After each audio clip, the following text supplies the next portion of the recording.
Hi, what's up? I'm Jono Duffy. I first tried comedy 14 years ago, and I'm at the Sit Down Comedy Club.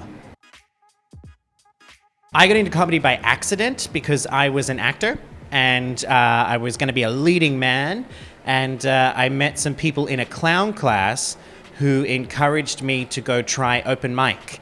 And I was 19 years old, and I tried it, and I fucking sucked. But I don't like failure. So I kept doing it and doing it and doing it, and over the years, I got better and better. But yeah, I think I've only really been good for 5 years. Before comedy, I was acting. I was studying acting. I was an actor wanker. But I've done everything. I've run a medical center. I've done taking blood. I've edited videos. I've done 2 TED Talks. Yeah. Get on my IMDb and pack a lunch. There's a lot of credits on there. You might be there a while. I've done a lot of shit. I was the creative director for Iceland's entry to Eurovision in 2016. Yeah. You can turn being yourself into money. And at the end of the day, isn't that a great output versus input kind of job? Yeah, I like it. I think it, for me, if I'm going to be lovey-dovey about it, it's taught me a lot about people and about listening, because it wasn't really until I learned how to listen to an audience that I actually started to get better and get booked. Yeah. Oh yeah, I was in Melbourne at a venue that it was a bookstore, and they wanted to do a slam poetry night, but had also decided they wanted to put some comedians in there to liven the mood a bit. And so there were 2 comedians. I was one of the 2. And I was like, hey, I want $50, I'll do it. And they had put me on just after a beat poet who had done this wonderfully rhythmic performance about her neighbor's son who was being abused. Then I remember tapping my friend and going, I don't belong here. But I was next. So I went up and I told a story about actually a bit that I talked about tonight about losing your butt virginity as a gay man, which the 50 lesbians in the room hated. Like the crocs were chafing, like you could hear it, and I mean it was the kind of venue where people snapped instead of clapped, like with their fingers. But what made it worse wasn't that they hated me; it was that the 3 gay men at the back and 1 straight woman loved me.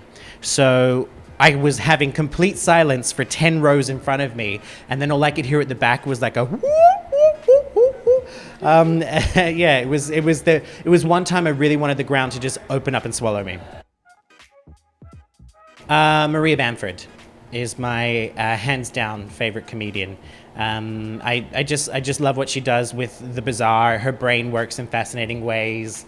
I love it when you're able to incorporate other aspects of your skill set into comedy. I do a lot of voices, and in my own shows, I create characters out of it, and she's kind of paved the way for people to be able to do that, and also broken down barriers about mental illness.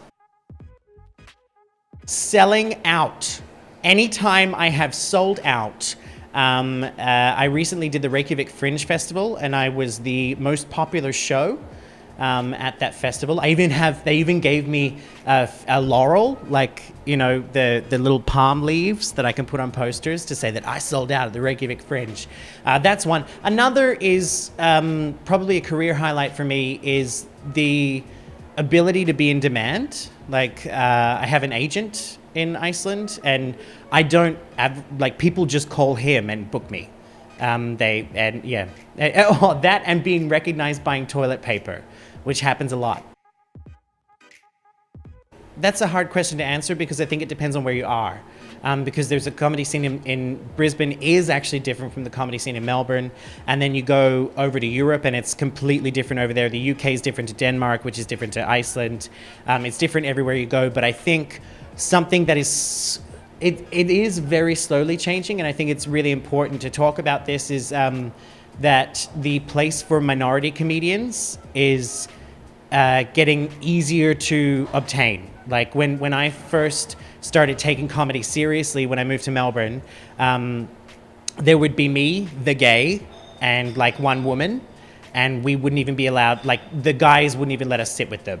And I think it is slowly changing. Like there is more of a camaraderie, but yeah, I think we still have a way to go. I mean, I've still been, kind of ignored or been asked, can you come next week? We already have a gay that night.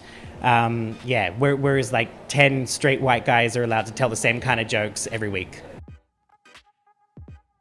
For people starting out in comedy, I think just do it. One of the biggest things I think that people struggle with is that they get stuck in the gunner. Like, I'm going to do this, I'm going to do that. Another piece of advice I would say is listen. And that goes to a lot of things. I would say listen to your audience. And you never blame them. I took that from when I was an actor. Don't blame your audience. If you're not getting the laugh, there's something you should be doing. But also listen to other comics. And that's something I see a lot of people, especially new comedians doing. Like they'll do their set and then they'll leave, or they'll just go outside and smoke and talk to other comedians and shoot the shit.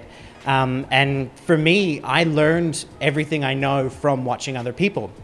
And when I say that, I would say that just because I don't like or don't laugh at somebody's comedy doesn't mean they're bad. I always watch people and watch the audience. And even if it's not my shtick, even if it's not what I'm into, if they're getting the audience to laugh, especially if I didn't, they're doing something right that I'm not. And you can learn from them. For me in comedy, I'm going back to Iceland to do some more solo shows and to film the season final of my TV show over there, which is called An Evening with Jono Duffy. It's a late night chat show. Sit Down Comedy Club, thank you for having me. If you want to check me out, I have a website, jonoduffy.com. I have a podcast with an Icelandic comedian called Australia, and I have a TV show which you can check out online called An Evening with Jono Duffy. I'm also on the FaceSpace and all those other shits.